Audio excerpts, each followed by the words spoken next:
This is Austin Drake with Move Free. In this exercise, I'm going to go through the variations of the McGill curl up for the abdominals. So for the first one, go on your back. Okay. And we're going to take the hands and get them under our low back here. So I want to be pretty much right above the waist where there's a little bit of an arch in the low back here. That's where I want my hands to be. The hands serve sort of two functions. They're going to provide some support to the low back, but they're going to also help you feel what your low back and pelvis is doing. So I can do it in two different positions as far as the legs. I can have one leg straight, one leg bent. This just helps keep the pelvis relatively neutral. If that's uncomfortable, you can always go both legs straight. Now, when I go to initiate, first thing I want to do is kind of find a neutral position of the spine. So I'm going to maneuver my pelvis and spine. I should feel like my spine is, and my low back is relatively straight. So not overly arched and not putting a ton of pressure on the hands. And then once I find that position, it should definitely not hurt. Then I'm going to tuck the chin, tense up my abdominals a little bit, and then curl my rib cage, almost like I'm pulling my sternum down to my belly button. Okay? And as I do that, I'm probably only going to go to about there, and I'm just feeling my abdominals engage. Okay?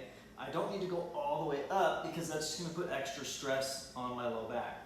I'm just coming up enough that I feel my abdominals engage, but I do not feel the position in my low back change at all. So my hands should be able to sense if there's a pressure change, right? Which would then tell me that my spine or my pelvis moved inappropriately. Okay. Once I get there, I'm going to hold that for about 10 seconds, 8 to 10 seconds, and then slowly or control, come down with control to the starting position. Again, when I'm doing this, I should not feel any pain, right? And again, we don't want the neck to take over and do all the work. So again, if I'm here and I just pull myself up with my neck, then I'm not going to get the benefit to the abdominals that I'm looking for. That's why, again, I want you to tuck the chin and then really focus on using the abdominals to kind of pull the rib cage or curl the rib cage that direction. Okay. Now, if this becomes too easy as we're doing sets and reps, then to progress it, we just add a leg lift. So if I'm here, I would curl up, but then I would also lift the leg that is straight, and I would hold that for the prescribed time. Okay.